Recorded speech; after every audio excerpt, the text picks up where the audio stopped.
My mother said it smiling, loud enough for the whole baby shower to hear. Your sister's baby will be perfect. When's your turn? The room laughed.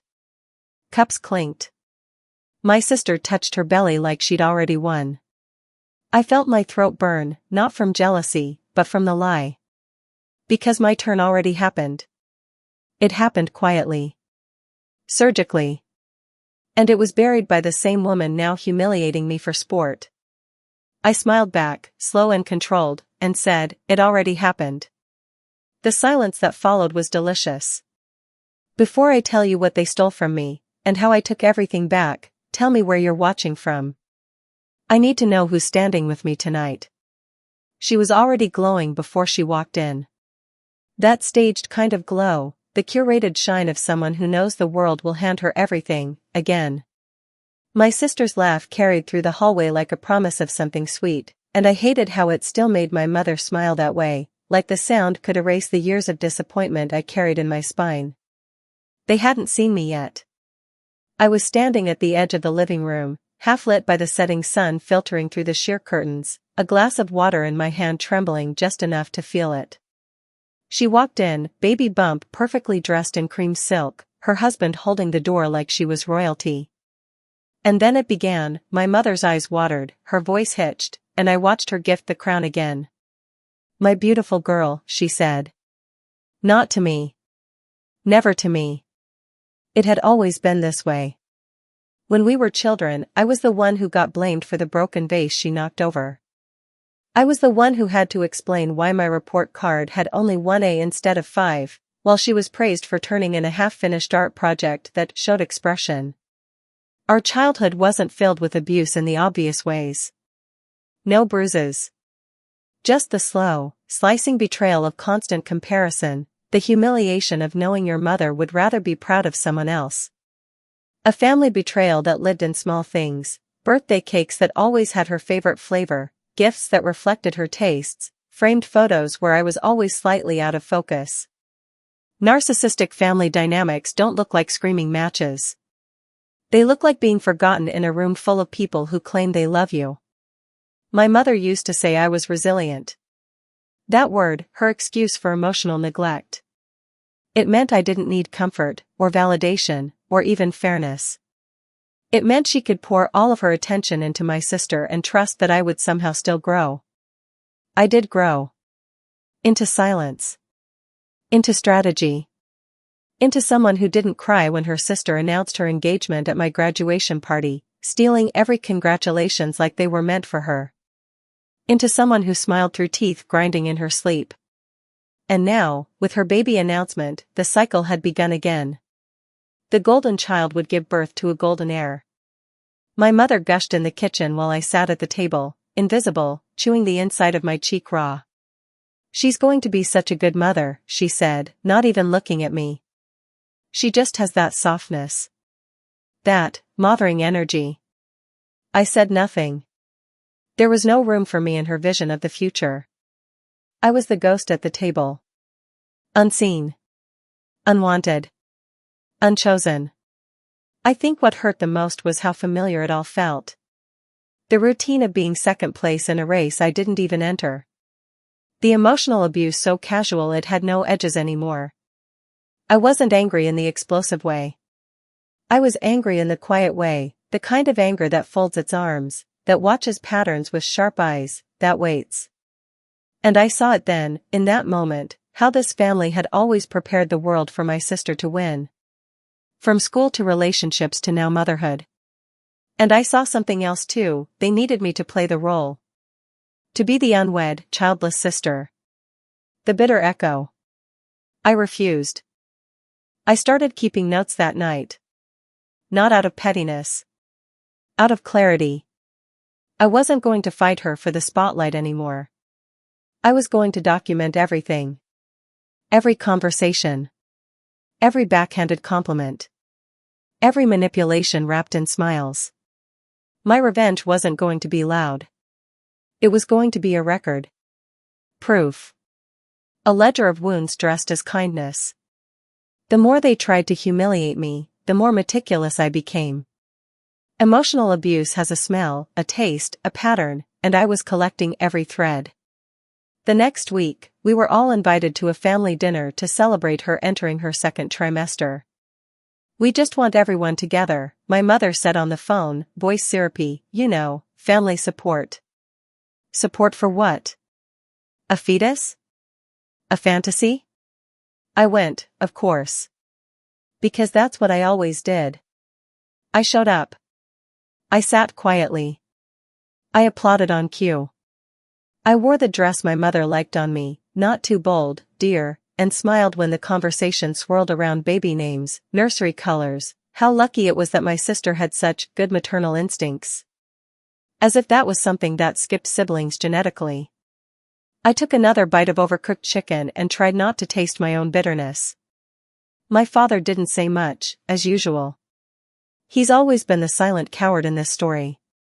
Letting her run the narrative, never challenging her favoritism, never protecting me. He nodded along, chuckled when appropriate, and never once looked at me as someone deserving of more. They were a unit, those two. Quiet complicity and loud manipulation. Generational trauma handed down like heirlooms. I studied them that night like a case study. My sister rubbed her stomach and announced they'd decided on a name, after my mother, of course. Tears welled up again. More glowing. More praise. I was the only one who didn't clap. That was the moment I realized something. This wasn't just about my sister. It never had been. It was about my mother needing a version of herself to carry on. I wasn't that version. I was the proof that not all women break the same way. She'd spent decades trying to mold me, and when I resisted, when I survived instead of obeyed, she punished me by ignoring me. But now she had a new mold in the making. And she couldn't help but gloat. The drive home that night was silent. I didn't turn on the radio. I didn't cry. I just kept repeating the same thought in my head: I won't compete. I will expose. I wasn't angry at my sister, not entirely. She was a product of the same system. She just believed in the lie more than I did. But my mother? She was the architect of it. And architects leave blueprints behind. When I got home, I opened a blank document on my laptop. I named it The Crown. And I began writing. Not just my memories. Not just the pain. But everything. The dates. The moments. The financial choices. The gifts that were actually manipulations.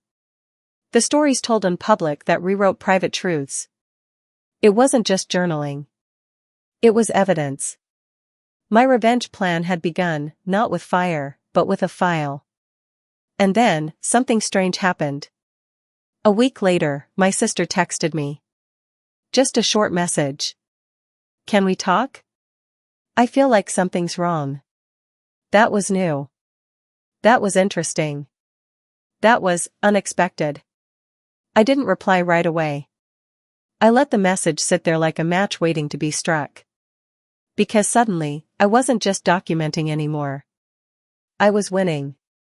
And for the first time, I wondered, what exactly did she know? The smell of antiseptic never leaves you. Not really. Even years later, when you're nowhere near a hospital, it finds you, in the sharpness of a cold wind, the bite of a cleaning spray, the back corner of your memory where you don't dare stay too long. It was supposed to be quiet, private. A moment of pain turned healing. Instead, it became something else entirely, an erased story, a stolen grief. My grief.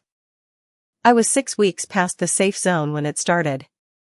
First, the spotting. Then the silence of the sonogram screen. I remember the technician's eyes, not panicked, not kind, just clinical. Like a drawer closing. My body betrayed me in fluorescent light, and I apologized to everyone for it, even the nurse folding the gauze. I signed the D&C form with a shaking hand while the doctor explained things I didn't hear. All I heard was the hum of the overhead lights and the sound of something shattering inside me. No one waited outside the room. No hand held mine. My boyfriend at the time, Mark, texted me something hollow and useless: "Let me know when you're out." He never became a father. I did, in silence, for a few months. And then I wasn't anymore. When I told my mother, she didn't gasp or cry. She exhaled like I'd told her I misplaced her favorite earrings. You should have been more careful, she said first. Then, but maybe it's for the best. Imagine the timing, with everything going on for your sister. That was the part that stuck. The reframe. The repackaging of my loss as an inconvenience to the family calendar. Not a tragedy, but poor scheduling. My sister had just gotten engaged that month. There were brunches to plan, venues to visit. My pregnancy, my brief, sacred, messy beginning of a child, was viewed as a conflict of interest. I remember staring at her, trying to process the emotional abuse disguised as advice, and thinking, you're not even pretending to be heartbroken. In the days that followed, the silence grew louder. I wasn't allowed to talk about it at the engagement party. Let's not cloud the celebration, my mother said. She meant, don't ruin her moment with your sadness. So I smiled. I posed for photos with puffy eyes and a cramping body. I stood behind her as she cut the cake, the same way I'd always stood behind her. Supporting cast. Never the headline. There was a moment, while the room cheered and she held up her diamond hand, when I touched my belly out of habit, only to remember it was already over. That gesture. That tiny, unconscious movement. That was when I knew, grief, like love, doesn't need permission. A week later, I overheard them in the kitchen. My mother and my sister. I wasn't supposed to be home yet, but I'd forgotten my phone charger. I stood in the hallway, key still in hand, and listened. She told me she lost it, my mother said. I know. I feel awful, my sister whispered. She'll be fine. Don't bring it up. We need this time to be positive. For your baby steps. I remember blinking so hard it hurt. Not just from the betrayal, but from the calculation. A quiet agreement to suppress my reality, for her joy. They turned my miscarriage into a redacted sentence in our family story. Something not to mention. Something to delete. Emotional neglect dressed as optimism. Family betrayal rewritten as focus. The next morning, my mother texted me a picture of a bridesmaid dress. Soft mauve. Flattering on everyone. She didn't ask if I was sleeping. If I was healing. If I had dreams filled with what-ifs and could-have-beens. She asked if I liked the neckline. The emotional violence wasn't in what they did, it was in what they chose not to do. For weeks, I drifted. I smiled when spoken to. I nodded in meetings. I deleted apps from my phone because every ad seemed to know. Baby onesies. Prenatal vitamins. Personalized diaper bags. I didn't talk to anyone. Not because I couldn't, but because I knew what they'd say. You'll try again. It wasn't meant to be. At least you know you can get pregnant. That last one? That one broke something. Because I did get pregnant. And I was a mother. Even if only for a few months. Even if no one else called me that. It was around this time that my sister posted her announcement on social media. A soft focus photo of her and her husband holding a tiny pair of shoes. Coming soon. Our perfect little blessing. The caption made my throat close. Not from envy, but from the unbearable awareness of what was being erased. I hadn't just lost a pregnancy. I'd lost the right to acknowledge it. I wasn't just childless, I was voiceless. That night, I opened the file again. The one I'd started, The Crown. I added a new section, Buried Stories. I listed the date of my appointment. The name of the doctor. The post-op instructions. The prescription. The messages from my ex. I saved screenshots. I recorded voice notes. It wasn't about holding on to pain, it was about refusing to let them decide which parts of me were worth remembering. I was writing the unspoken. I was archiving the grief they had tried to delete. A week later, my mother asked to meet me for coffee. We sat at a corner table, her cup already half empty by the time I arrived. She launched into wedding updates, like always. Then, without warning, she touched my hand and said, "I need a favor." I froze. Her voice had that soft urgency I'd come to recognize. Manipulation under silk. "I need you," she said, "to not bring up what happened. To anyone. Especially now that your sister's expecting." The betrayal didn't even sting, it clarified. I looked at her, really looked at her, and saw not a mother, but a curator. Someone who managed stories for public display. My loss didn't fit the aesthetic. It introduced tension. Complexity. It suggested that things didn't always go perfectly in our curated little world. And she couldn't have that. So I agreed. I nodded. I sipped my coffee. I said, "Of course. I won't say a word." But what I didn't say was, "I won't talk." All right. I'll document. I'll build something so undeniable that when it lands, you'll regret ever asking me to pretend I wasn't a mother. When I got home, I opened the file again. I renamed that section, "The Pregnancy I Wasn't Allowed to Grieve." And then I added one more line. One that made my hands shake as I typed. They erased my child to protect her joy. But I remember everything. And I will never forget what she asked of me. They didn't just forget. They erased. There's a difference. Forgetting is passive, accidental, even forgivable.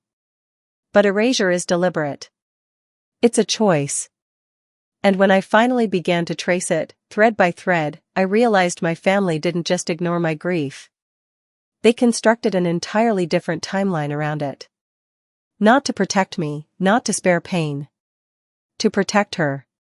To preserve her spotlight, her illusion, her golden image that couldn't survive even a flicker of my reality. It started with a missed email. Or rather, a forwarded one. My aunt sent it by mistake. A chain of messages between her, my mother, and my sister titled "Talking Points for Engagement Brunch." That alone would have made me laugh if it hadn't made me sick. Talking points? For a brunch? But it wasn't the subject line that stopped me. It was the date, 6 days after I left the hospital, hollowed out and stitched up, and there, clear as a slap, was my mother writing, "Let's keep the energy light." No mention of you know what. It's not the time. My name wasn't even used. Just you know what. Like I was a stain. A problem to be scrubbed out for the sake of celebration. My aunt never replied to it. She just sent the next line, "Understood." That was the first crack. The first real proof that my absence in family conversations wasn't accidental, it was curated. Managed. And from that moment on, I couldn't stop myself. I needed to know how far they went. How deep the betrayal ran. I went digging. I logged into my old email, one I hadn't used in years, and typed in my sister's name. Hundreds of results.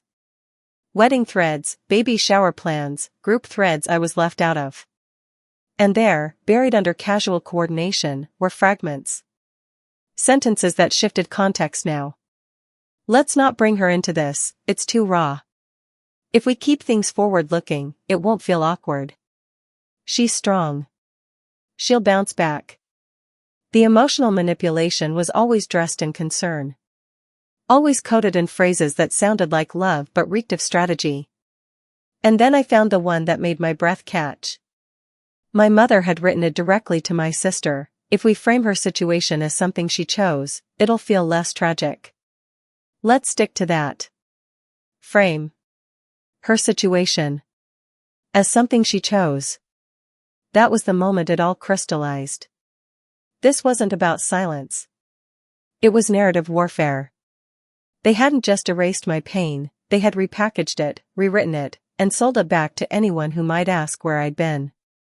I hadn't lost a pregnancy. I'd ended one, according to them.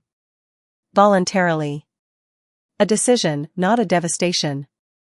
And somehow, that made me easier to exclude. More palatable for public gatherings.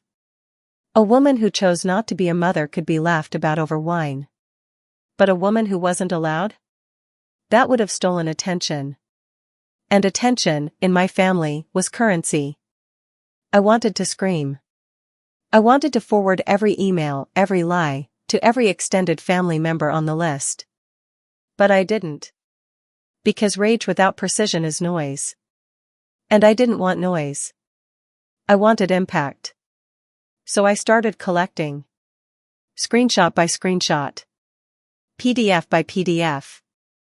I created a new folder on my desktop. I called it their version. Inside it, I archived every sentence, every calendar invitation, every carefully phrased lie. Not for proof, but for positioning. Because when the time came, I wouldn't just show what they did. I'd show why they did it. How methodical. How rehearsed. How calculated. The truth wouldn't sting. It would detonate. And still, a part of me wanted to believe maybe, just maybe, my father hadn't been part of it. That maybe he'd just drifted along, too quiet to stop it but not cruel enough to author it. That hope shattered when I checked the family cloud account. He'd renamed one of the photo folders, Our Joyful Year. Inside were pictures from the engagement, the baby announcement, the bridal shower. Nothing from the hospital. Nothing from the week I disappeared. My existence had been redacted even in pixels. I stared at the screen, my reflection faint against the white light, and whispered, they chose this. Saying it out loud made my skin feel foreign. Like I was wearing someone else's body. But it also focused me. This wasn't neglect. It was strategy. A family-wide branding campaign. And I was the collateral they never expected to fight back. I wasn't planning revenge yet, not the external kind. But something inside me was shifting. The grief was hardening. Taking shape. Becoming something sharp. It's true what they say about betrayal, it doesn't break you. It carves you into something cleaner. More precise. And then it happened. The moment that changed everything. I was combing through some physical paperwork, old medical documents I'd shoved into a drawer after the procedure, too numb to care, and there it was. A billing statement from the insurance company. Routine. Boring. Until I saw the claim date. March 9th. The same week as the engagement party. The same week they told everyone I was taking space. But then the real twist, attached to the claim was a note. It said, authorization call placed by family member, mother of patient. I frowned. I hadn't authorized anyone to call. I had signed my own forms, answered every question alone. I flipped the page. And there it was. In small print, caller ID, Carolyn W. My mother. She had called my insurance without telling me. She had spoken on my behalf. She had inserted herself into my medical loss, only not to support me. To control it. To manage the fallout. To collect just enough detail to steer the family narrative. That was the smoking gun. The proof that what I'd suspected wasn't paranoia. It was policy. I sat there on the floor, surrounded by paper, and didn't cry. Not this time. I felt awake. There's a moment where the pain doesn't dull, it clarifies. And in that moment, I knew two things. 1, I wasn't crazy. 2, they were scared. Scared of what would happen if the truth leaked through their perfect little myth. And that made them vulnerable. So I added a new folder on my desktop. I called it What They Forgot. And the insurance document was the first file inside. I hadn't even begun, and already I was ahead. Strategy doesn't come from rage. It comes from silence, the kind that follows the last wave of grief, when you've cried every possible tear and all that's left is calculation. That's where I was. Beyond heartbreak. Past disbelief. Cold, precise, aware. I didn't feel hollow anymore. I felt sharp. And I knew exactly where to start, the paper trail. Because paper doesn't lie. People do. paper remembers.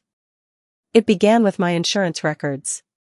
After discovering my mother had called on my behalf, unauthorized, uninvited, I requested a full disclosure file from the provider. Legally, they were required to send me everything, even archived notes. I filed the request, cited HIPAA, and waited. When the envelope arrived, thick and heavy with institutional memory, I lit a candle and opened it like scripture. Pages of billing codes. Procedure notes. Dates, signatures, timestamps. I read each line like it was evidence in a trial that hadn't happened yet. Then, buried halfway through, a notation, pre-op consultation discussed with third-party family member. Request to suppress EOB, explanation of benefits, mailing to patient's home address due to emotional sensitivity. That third party, again, was listed as my mother. She'd intercepted my own records. Told them not to send anything. Shielded me, they'd say. Controlled me, I knew. And in that silence, they got busy rewriting. I called the provider. Asked if the call was recorded. They said yes. I submitted the formal request, citing the date. 2 weeks later, I had the audio. I listened with headphones on, alone in my apartment, pen in hand. My mother's voice came through soft, measured, falsely concerned. She's not in a place to receive this paperwork right now, she said. She's very private. We don't want her to feel overwhelmed. We'll keep things simple on our end. Simple. Like the erasure of a child could be administratively elegant. I played the recording 3 times, each listen turning rage into clarity. What she didn't know was that in protecting her version of the story, she'd broken privacy laws. The call was a crack in the glass. A tiny, perfect entry point. I emailed a lawyer the next day. Quietly. An acquaintance from college who specialized in estate and healthcare documentation. I didn't tell her everything, just enough to raise eyebrows. She asked for files. I sent the audio. She asked if I had anything financial connected to that time. And that's when it clicked. The hospital stay hadn't just been emotional. It had been expensive. I remembered receiving a short-term disability payout through my work insurance. Not much. A few thousand, meant to cover lost wages. But the check never arrived. I'd assumed it was denied. I'd never followed up. Now, I wanted answers. I called the HR office at my old job and requested a benefits disbursement history. 2 days later, an envelope arrived. Inside was the breakdown, a $4,200 payout dated March 15, mailed to my home address. Signed by authorized recipient, C. Williams. C. Williams. My mother. I sat frozen for a full minute. My fingers clenched so tight the paper crumpled. She hadn't just interfered with my medical decisions, she had cashed out on them. My loss wasn't just emotional currency to her. It was financial opportunity. That was the moment revenge became non-negotiable. This wasn't grief anymore. This was theft. I sent everything to the lawyer. 2 days later, she called. This is bigger than you think, she said carefully. There's potential fraud here. If she deposited a check made out to you without your authorization, that's prosecutable. I didn't want jail. I wanted exposure. I wanted them to feel what I had felt, helpless, caught, stripped bare. I asked her what else we could legally uncover. Well, she said, we could look at wills. Trusts. Beneficiary designations. If they've altered anything without your knowledge, that's another layer. I hadn't even thought of that. I knew my parents had some kind of estate plan. My mother loved reminding us about it. You girls are taken care of, she'd say, sipping wine, smiling like a benevolent queen. At the time, I didn't care about money. I wanted love, not legacy. But now? Now I wanted truth. I requested the trust documents through a quiet channel, a cousin who worked at the bank listed as the estate's holder. She owed me a favor. 3 days later, I had a digital copy. I opened the file on my laptop, heart pounding. Page 1, legal jargon. Page 2, names. And there it was. My name, crossed out in the revision log. Replaced by hers. My sister. The revised document was dated April 2nd. Less than 3 weeks after my surgery. Less than 2 weeks after the engagement party. Less than 1 week after they asked me to stay quiet. I couldn't breathe. I just stared at the screen, rereading it, my name gone like it had never existed. Every asset, every disbursement, every clause, shifted. The house. The life insurance. The emergency medical POA. All in my sister's name. I wasn't just forgotten. I was legally cut out. It hit me then, they had prepared for me not to exist. My mother had always said she was planning for the future. Now I saw what she meant. A future without me. A family history rewritten in real time. Financial manipulation disguised as maternal foresight. I printed the documents and added them to the folder. I renamed it, The Inheritance Lie. This wasn't just revenge anymore. It was reclamation. Of my name. My truth. My role in a story they tried to delete. And still, I wasn't ready to strike. Not yet. I needed more. I needed timing. Impact. Shock. Revenge that didn't just burn bridges, but leveled buildings. So I went back into the medical files. Checked one more thing, the insurance policy's emergency contact forms. Standard. Often overlooked. There, on a scanned sheet from 2 years ago, was my signature. Under it, my listed beneficiary. Only it wasn't me. It wasn't my name. It was hers. My sister. Not for my life insurance. For hers. I sat back slowly, the air thick around me. My mother had filled out the forms when we were both on her family plan. She'd listed my sister as the recipient of my medical reimbursements and named me as hers. But somewhere along the way, the swap had changed. Quietly. Seamlessly. In her version, I was just a placeholder. Disposable. An administrative accident waiting to be erased. And yet, here it was, proof. I didn't print that one. I framed it. Because that paper, more than any lie they'd told the truth. They didn't just prefer her. They planned for her to win. And for me to vanish. The first rule of war is not to look like you're in one. So I went back. I returned to family gatherings like nothing had changed. Smiled at the same people who rewrote my past, let them serve me cake like it hadn't come at the cost of my child's silence. Complimented my sister's growing belly as though I wasn't slowly unspooling the strings holding their entire narrative together. Revenge doesn't always need fire. Sometimes, it needs silk. I learned early that people mistake silence for weakness. Especially in toxic families. When you stop explaining yourself, when you stop defending your name, they assume you've given up. But I hadn't surrendered, I'd shifted. From emotion to strategy. From reaction to restraint.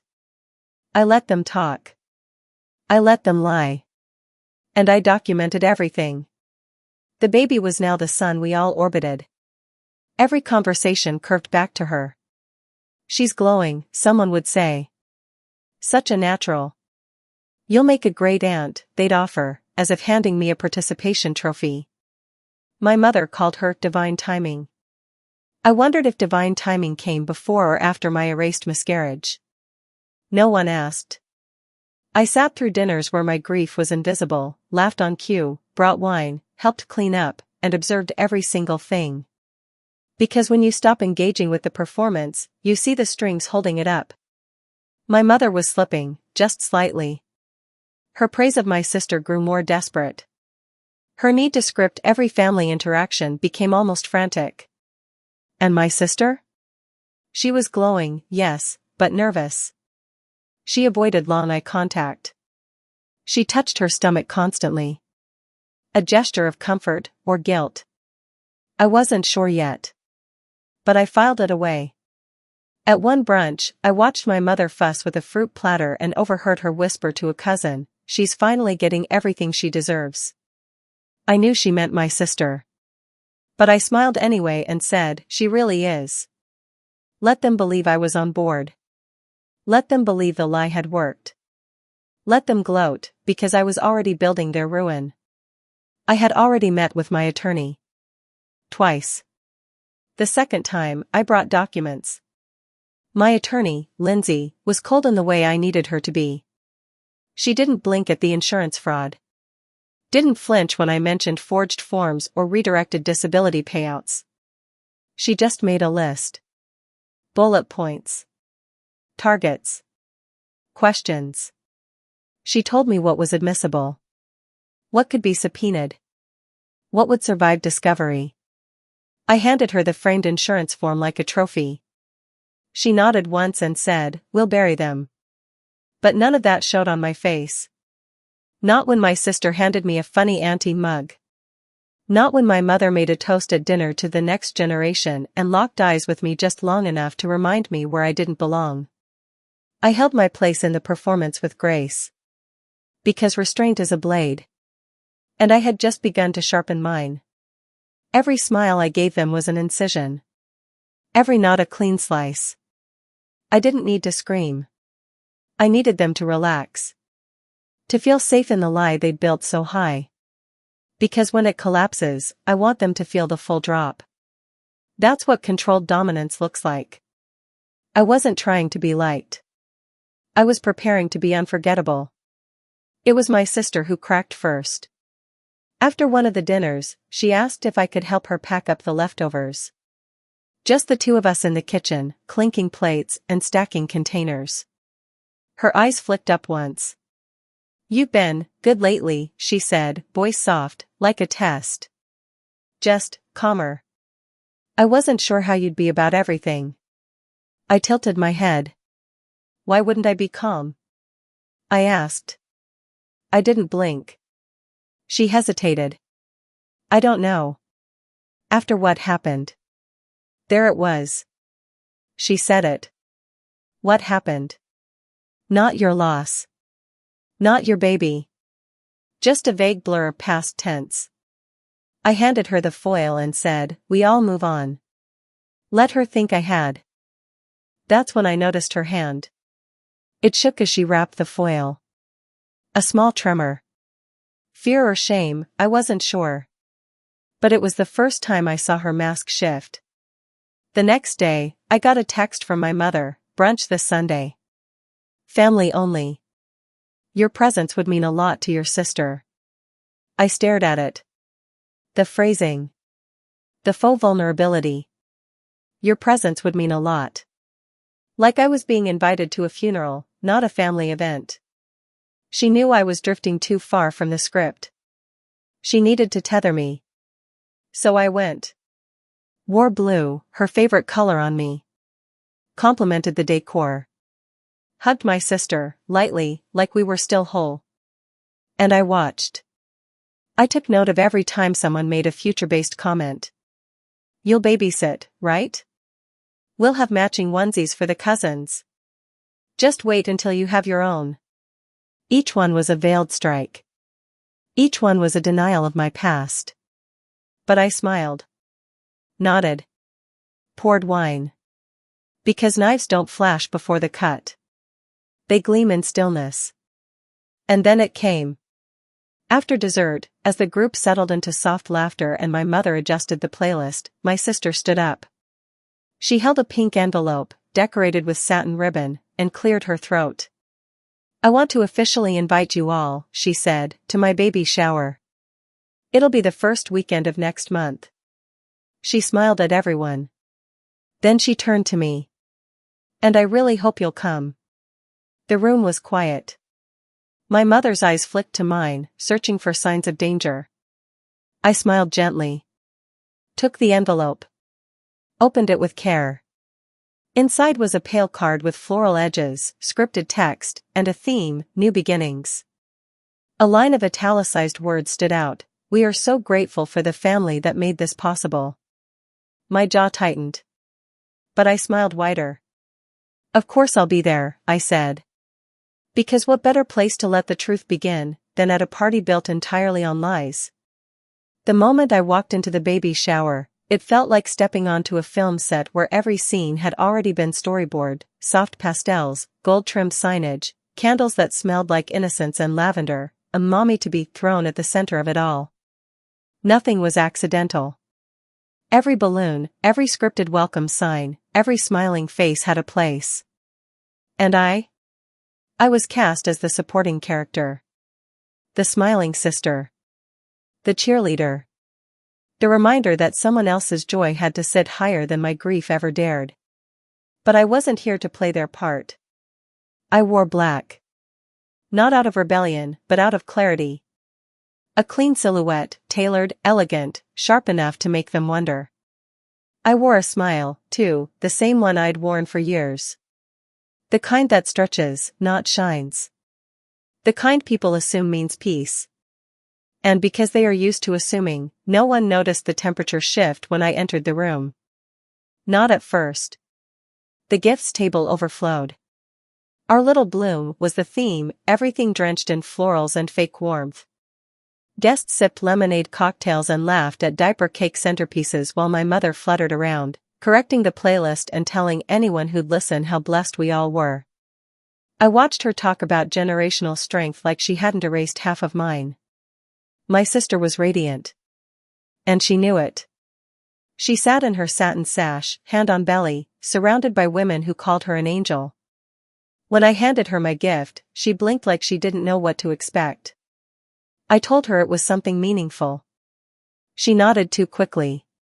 No one noticed the way her hand trembled when she placed it on the table. The event itinerary was printed on cardstock at each place setting.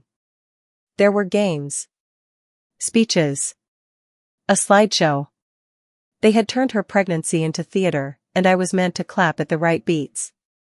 But I had a different performance in mind. I waited until the Words of Wisdom segment, one of my mother's ideas.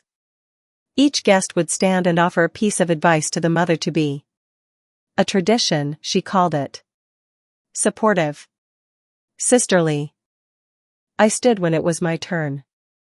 The room hushed slightly, the kind of quiet that comes from people unsure of what you'll say. Good. That meant they were paying attention. I smiled at my sister. Then looked to the rest of them.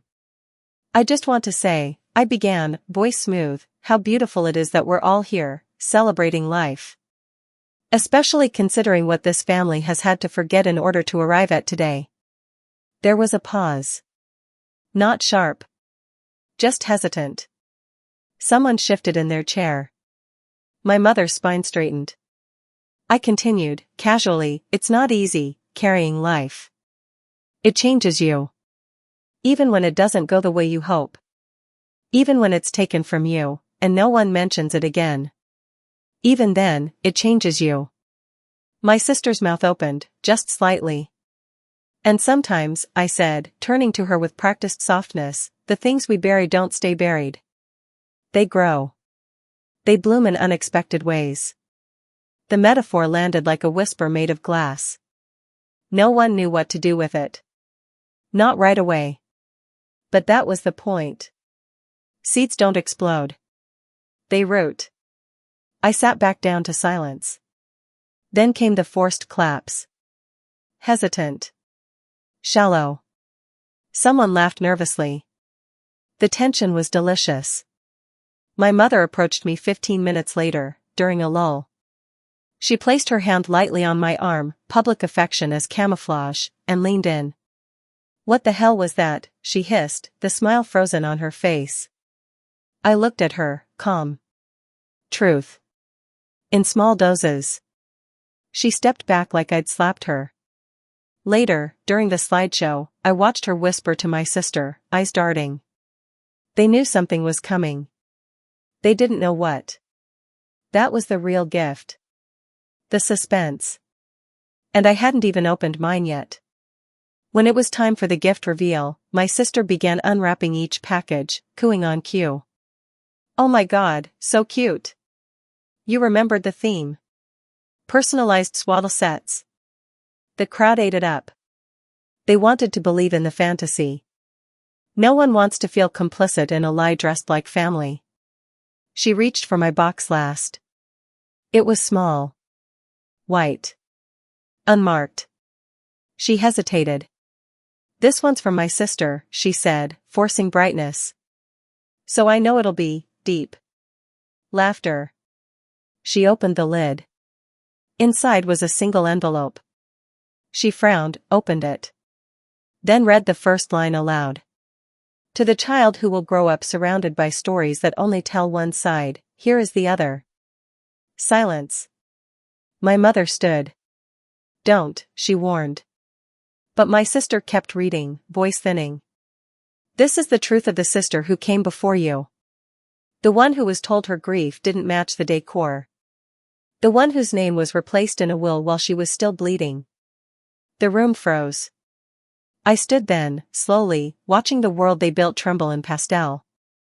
It's just a letter, I said, voice soft. No accusations. Just history. Mine. My mother's face turned a color I'd never seen. Something between rage and recognition.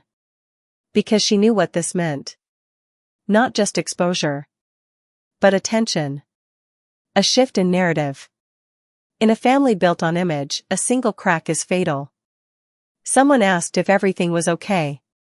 My sister's hands were shaking now. The letter was still open. But I didn't need her to read it all. Not today. That wasn't the point. I leaned in toward my mother, gently. You thought I'd burn it all down, I whispered. But I prefer controlled burns. Slow. Contained. Surgical. She opened her mouth to respond. But then her eyes flicked to the back of the room. She saw someone. And I watched her freeze. Her mouth snapped shut. Because whoever had just walked in wasn't part of the plan. Courtrooms aren't dramatic the way movies show them. They're quiet. Clinical. Cold. The carpet always looks a little too clean, the walls always a little too beige. But inside that stillness, power shifts. Empires fall. Legacies unravel. And that's exactly why I chose this place, not for chaos, but for clarity.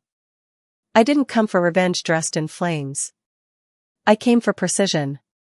For paper. For proof.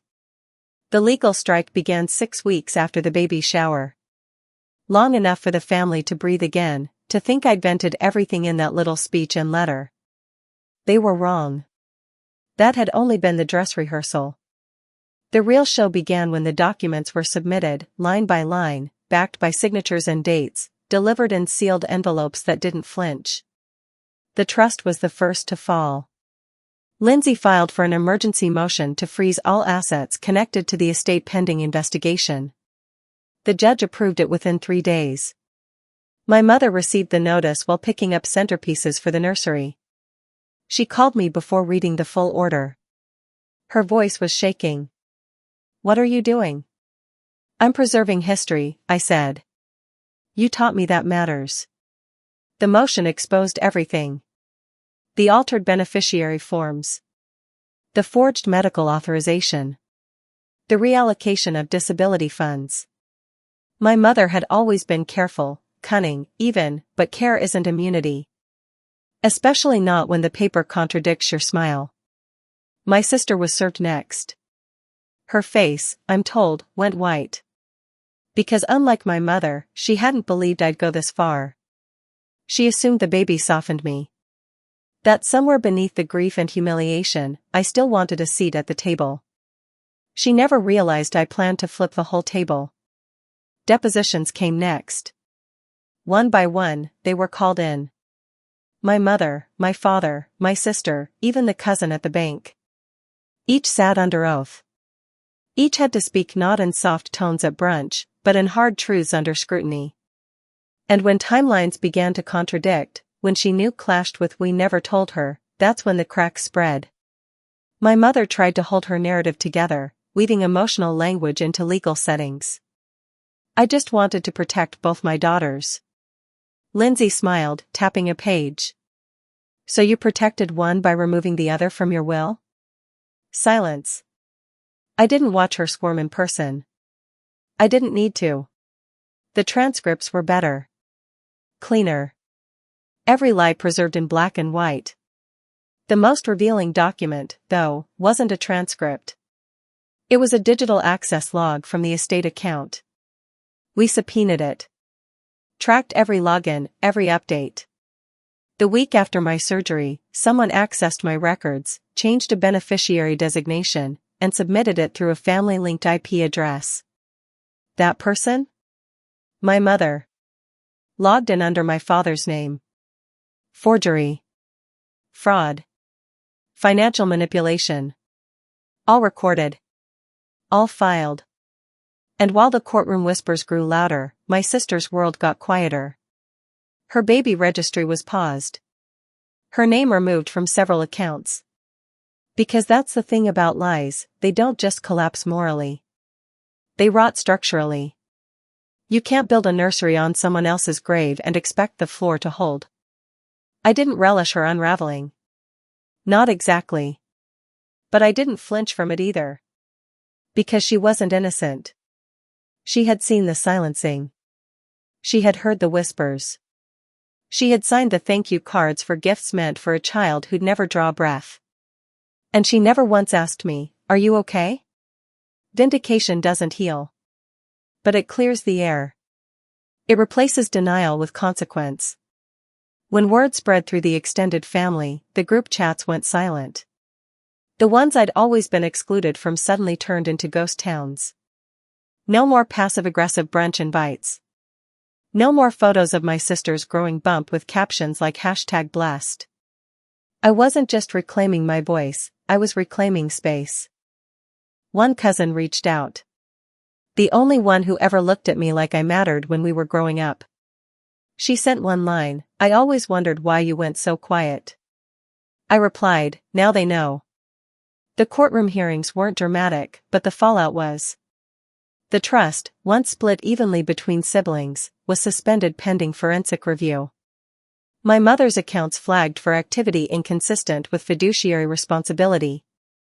The judge didn't make sweeping declarations. He didn't need to. The evidence did it for him. And still, they underestimated me. The day before the final hearing, I received a letter, hand-delivered. No postage. No envelope. Just a folded note on cream stationery, written in the familiar script I'd once copied as a child. From my mother. It wasn't an apology. Not really. It was strategy. We don't have to destroy each other. Let's talk. For your sister. For the baby. For the future. The future. I stared at those words for a long time. Then burned the letter over the sink. Because the future she wanted was the same one she'd always tried to force, where I played quiet, compliant, forgotten. The next morning in court, Lindsay handed me the final set of documents to review. I flipped through them, each one a nail in the coffin of their version of events. And then I saw it. A new filing. A counter-motion. One my mother had submitted just before midnight. She was trying to revoke the freeze. Claiming it caused emotional distress for my pregnant sister. That was her final card. Weaponizing empathy. Even now, she thought using my sister's condition would guilt me into silence. I closed the file and looked at Lindsay. Let's go. Because if she wanted a war of futures, she should have picked a daughter who didn't remember everything. She asked me to come alone. No lawyers. No notes. No theatrics. Just you and me, her message said, as if those words ever meant something safe. As if mother and daughter still lived somewhere behind everything she'd destroyed. I agreed, not out of trust, but because I needed to see it. I needed to watch the mask fall with my own eyes. She chose her garden for the setting. Of course she did. Rows of trimmed hydrangeas, a perfectly staged tea table under the pergola, sugar cubes in a ceramic dish shaped like a dove. Always the performance. Even now, When the lights had gone cold and the curtain was ripping, she was directing the scene. I took the seat she offered and said nothing. She wore pale blue, her softness costume. Her hair pulled back just tight enough to suggest control, but not so tight that it looked aggressive. Her hands were folded neatly in her lap. And yet, the tremble in her index finger betrayed her. She was nervous. Good. I wanted to speak before the next hearing, she began, voice low. Before it goes further. I tilted my head. Further than what? Fraud? Medical interference? Stealing my name from documents you signed with your own? She winced like the words were bullets. But she didn't deny them. I did what I thought was best at the time. No, I said quietly. You did what was best for her. Always. Every time. She looked at me then, really looked.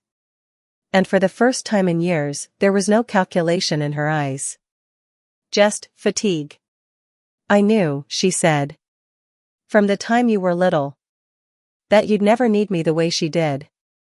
That you'd survive me. I sat still. She was fragile, she continued. And you were always watching. Always seeing more than you should. And that scared you? I asked. No. It threatened me. That pause. That breath. That slip in the voice. It was the closest thing to truth I'd ever heard from her. And it cracked something open, not forgiveness, not empathy, but understanding. A cruel one.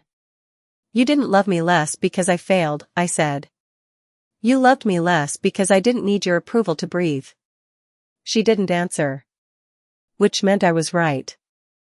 I lost a child, I whispered, and you turned it into a scheduling problem. A branding issue. I didn't know how to hold it, she said, finally. It didn't fit the story. And I didn't want it to pull you under. No. You didn't want it to pull you under. Because a grieving daughter doesn't photograph well next to a glowing one. Her face collapsed slightly then. The muscles too tired to keep up the image. She looked older. Not frail, but emptied. Did you ever love me? I asked, as me? Or just as an obstacle you had to manage around? She reached across the table then, fingers brushing the edge of my teacup, not touching me, just close enough to imply a connection. I loved the parts of you I could understand, she said. The rest scared me. You were too much like your father. That caught me off guard. My father, the silence in the room, the bystander in a war he pretended not to see. He watched me make you invisible, she continued. And he let it happen. But you never folded. You just got colder. Quieter. Until I couldn't read you anymore. I wasn't cold, I said. I was protecting what little was left of me. She nodded, barely. And for a moment, we sat in it, the mutual recognition of damage passed back and forth like heirloom china. She was no longer performing. The garden didn't matter. The tea went cold. This was the version of her that lived behind every manipulation, terrified, cornered, unwilling to admit she'd made me in her image, then punished me for it. I know what's coming, she said after a while. The testimony. The audits. The media, maybe. And I know I deserve it. You do. But she doesn't. I looked up. And there it was again. That last reach. The last deflection. She knew enough, I said.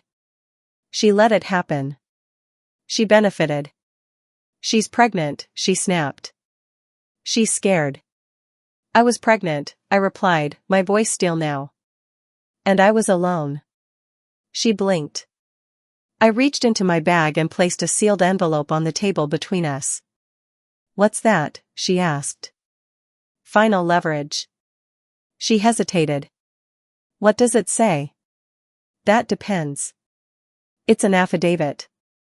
Detailed. With documents. Photos. Emails. If I file it with the court, it becomes public. Every journalist at the courthouse will have it in under 24 hours. Her hands curled slightly. You're bluffing. Open it and find out. She didn't. Of course she didn't. She feared truth more than pain. What do you want? She asked. I already have it, I said. Control? No. Memory.